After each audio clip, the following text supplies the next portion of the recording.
کل انشاءاللہ سورت کا اختتام ہوگا۔ جیسا کہ واضح ہے اس آیت مقدسہ کے ترجمے سے کہ اس میں اللہ تبارک و تعالی قیامت کے دن ساری انسانیت کے سامنے خود آپ ایک اعلان فرمائیں گے۔ اللہ پاک خود اعلان فرمائیں گے ساری انسانیت کے سامنے، جس میں ماننے والے بھی ہوں گے، نہ ماننے والے بھی ہوں گے، اللہ تعالیٰ کے مطیع و فرما بردار بھی ہوں گے اور نافرمان گناہگار بھی ہوں گے، مسلمان بھی ہوں گے، کافر بھی ہوں گے۔ ساری انسانیت کے سامنے رب کائنات خود اعلان فرمائیں گے اور قیامت کے دن کی حیثیت بتلائیں گے۔ فرمایا قال اللہ، اللہ خود فرمائے گا۔ قال اللہ، اللہ تبارک و تعالی خود فرمائے گا ھذا یوم، یہ دن ہے، یہ قیامت والا دن۔ اللہ پاک فرمائیں گے ھذا یوم، یہ دن ہے۔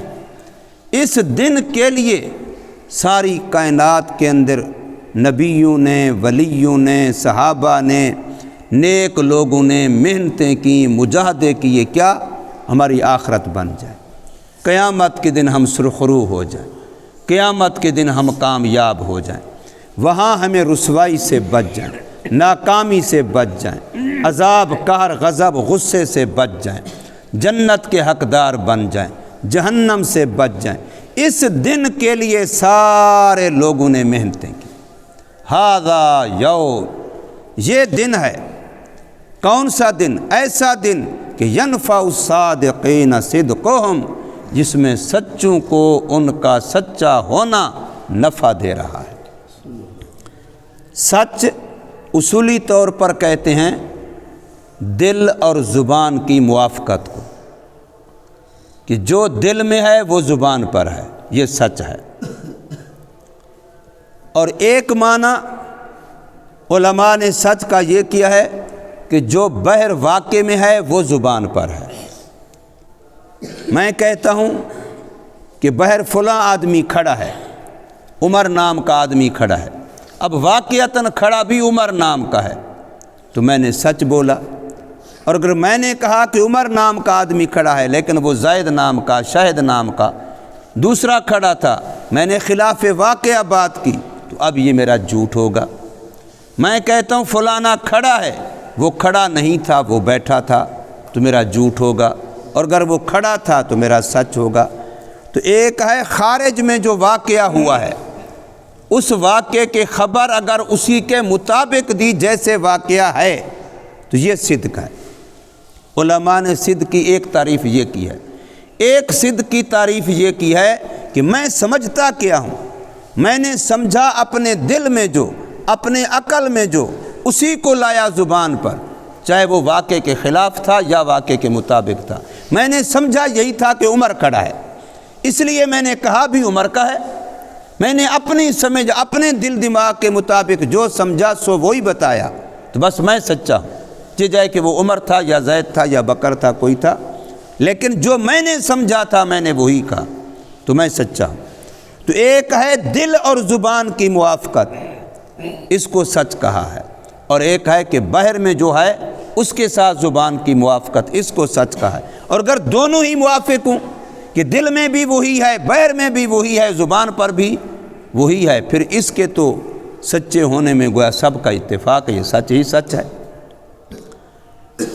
تو ایک سچ ہے قول کا اور ایک سچ ہے عمل کا۔ قول میں سچ تو یہ ہے جو میں نے ابھی تعریف بتائی، عمل میں سچ یہ ہے کہ اس میں اخلاص ہو، اس پر سنت کی مہر لگی ہو، اس میں اللہ تبارک و تعالی کی رضا کے علاوہ کچھ اور مقصد نہ ہو، یہ عمل کا سچ ہے۔ قرآن مجید جو کہہ رہا ہے یا ایھا الذین آمنوا، اے ایمان والو، اتقوا اللہ، تقوی اختیار کرو، وَكُونُوا مَعَ الصَّادِقِينَ، اور سچوں کے ساتھ ہو جاؤ۔ وہاں سچوں سے مراد زبان کے سچے بھی ہیں، عمل کے سچے بھی ہیں۔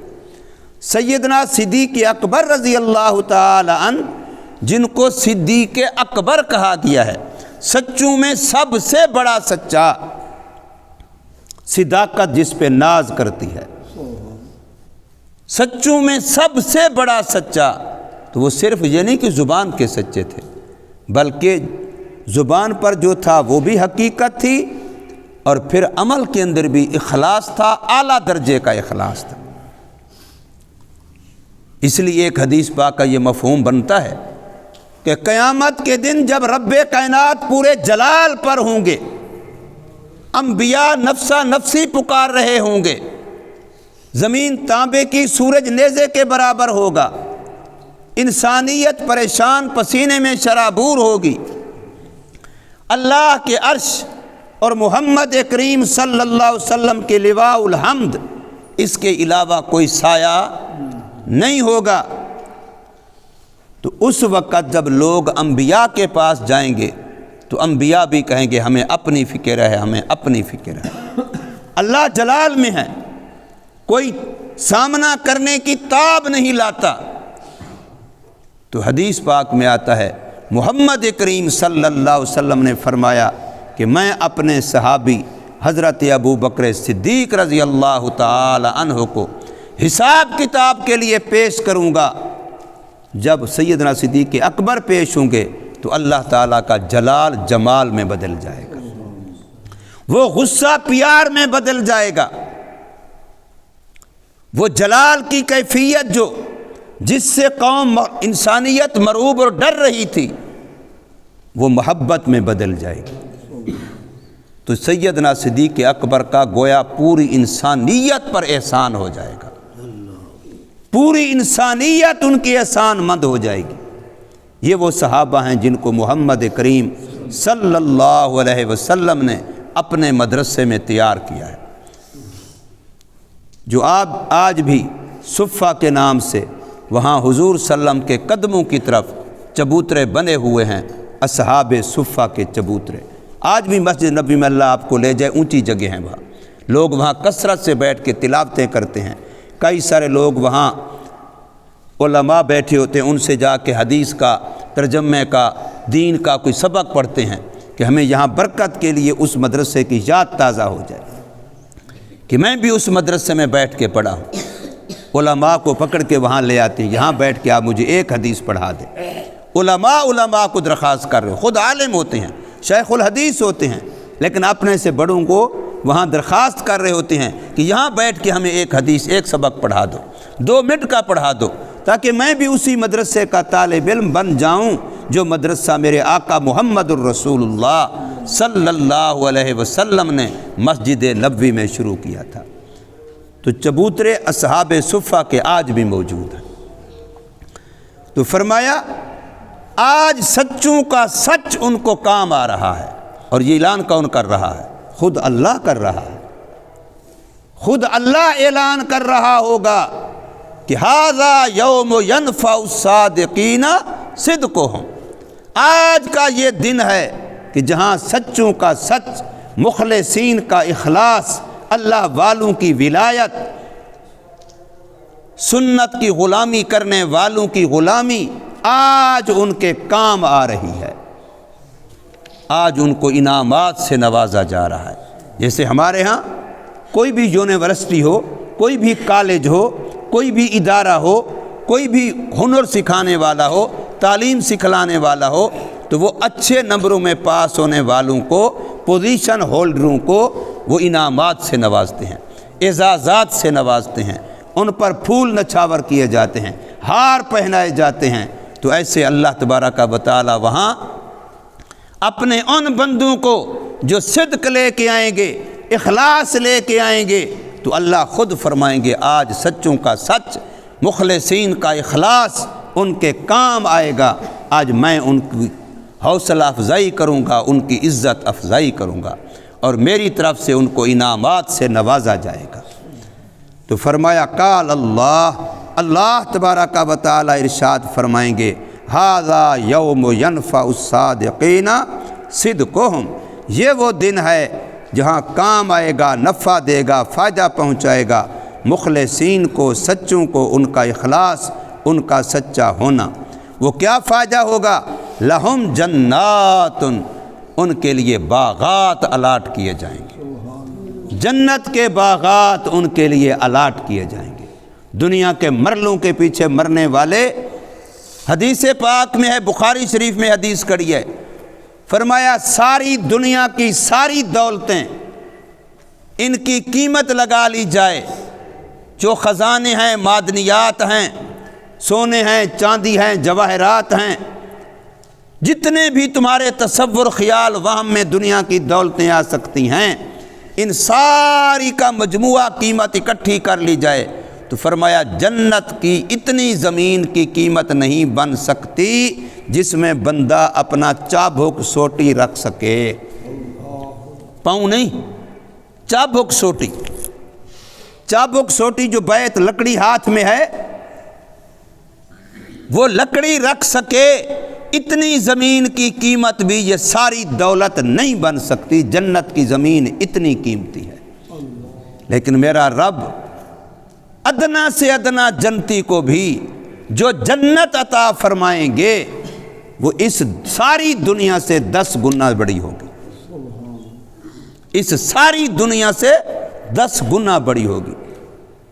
لوگ کہتے ہیں اتنی کو کریں گے کیا، ہم تو یہی دنیا نہیں گھوم سکتے، 10 گنا بڑی۔ تو پھر ایک عالم نے سمجھانے کے لیے کہا ہے، ایک وقت تھا جب تو ماں کے پیٹ میں رہا، تیرے لیے وہی بہت بڑی دنیا تھی، وہاں تو اچھل بھی رہا تھا، کود بھی رہا تھا، کھا بھی رہا تھا، پی بھی رہا تھا، تیری ساری دنیا وہی تھی۔ اور جب تو وہاں سے باہر نکلا، اب جو تو نے دنیا دیکھی ہے اس کے ساتھ تناسب دے، یہ تو اس سے 1000 گنا زیادہ بڑی ہے، لیکن پھر بھی تو کہتا ہے بہت چھوٹی ہے۔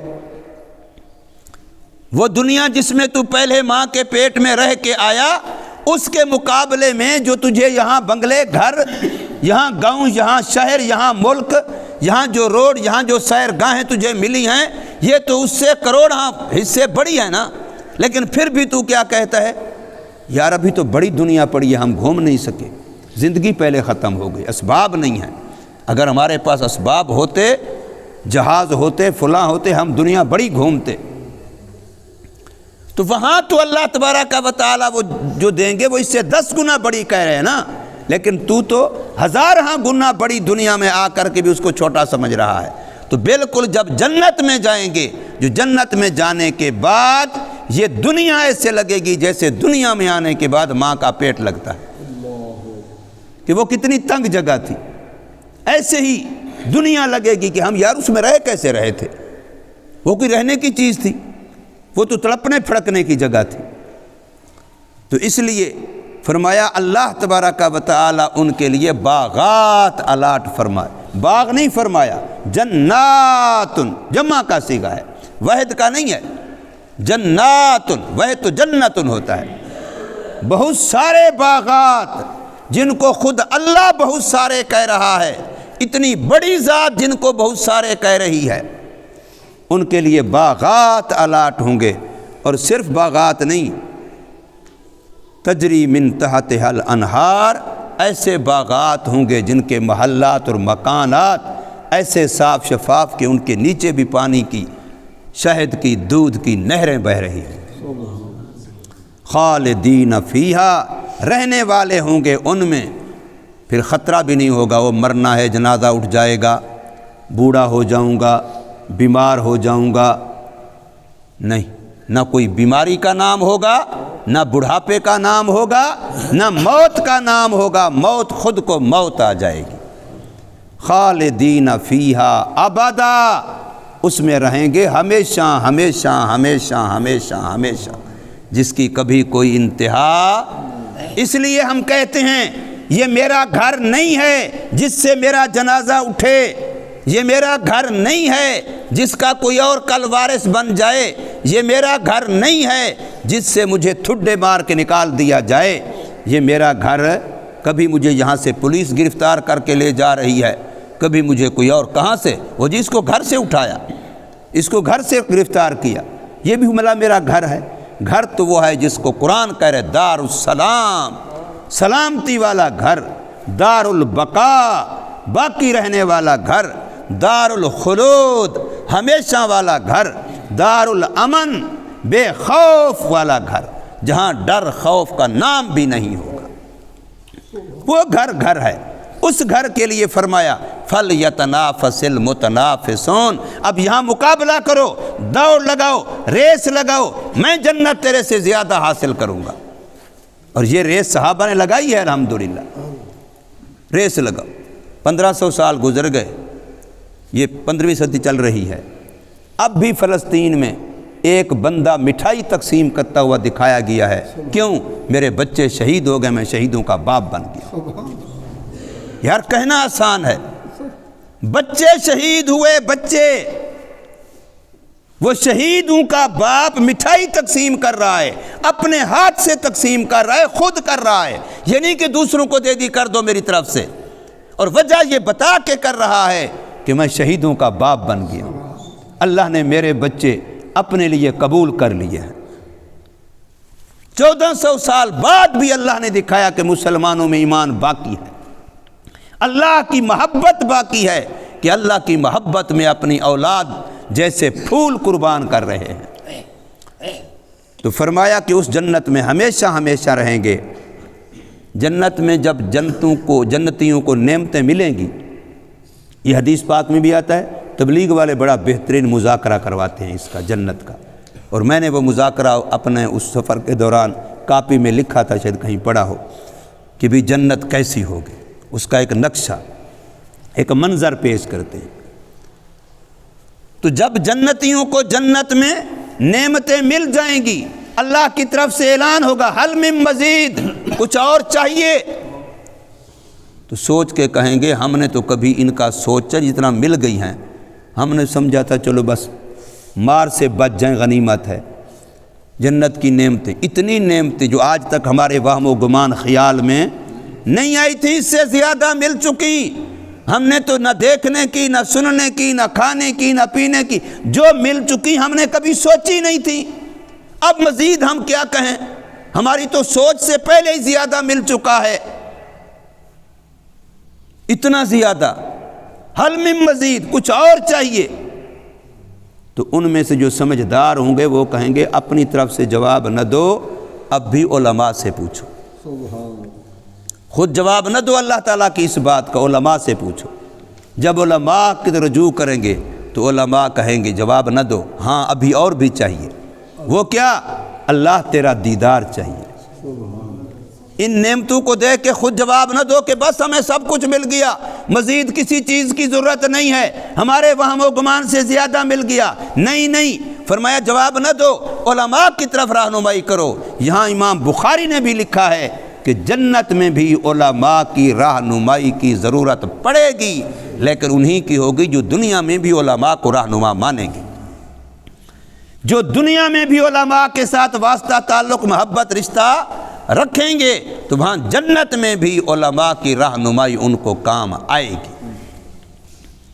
تو پھر اللہ سے درخواست ہوگی یا اللہ مل چکا سب کچھ، لیکن تیرا دیدار، تیری رضا، جنت اچھی نہیں اللہ کے دیدار کے بغیر، جنت بھی ہمارا مطلوب نہیں ہے، یاد رکھ لو۔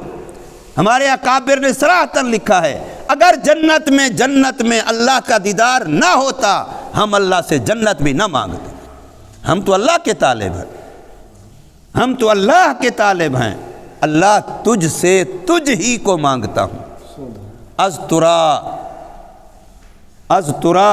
تجھ سے، ترا میں خواہاں، تجھ ہی کو چاہتا ہوں، تجھ سے تجھ ہی کو مانگتا ہوں، میرا مطلوب تو ہے۔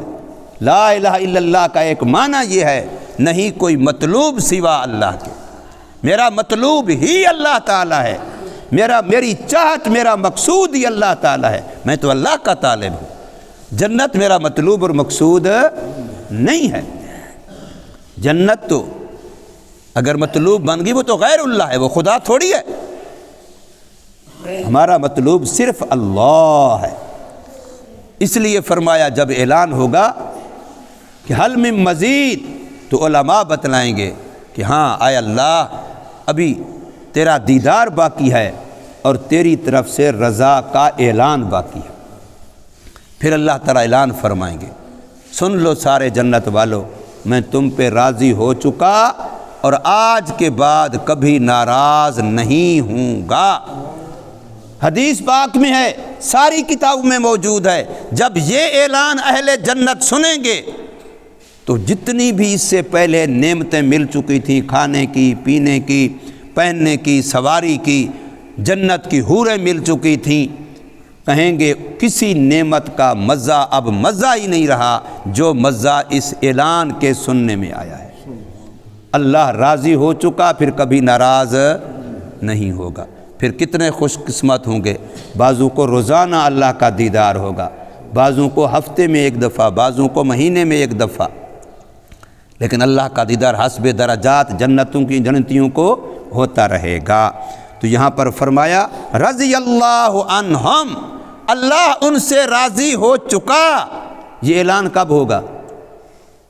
جنت میں ہوگا، قیامت میں ہوگا، لیکن صیغہ آج بھی ماضی کا بولا گیا ہے، یعنی جس کام کا ہونا یقینی ہو وہ ایسے ہوتا ہے گویا ہو چکا ہے پچھلے زمانے میں، اس لیے صیغہ ماضی کا ہے۔ رضی اللہ، اللہ ان سے راضی ہو چکا، حالانکہ رضا کا اعلان تو وہاں ہوگا۔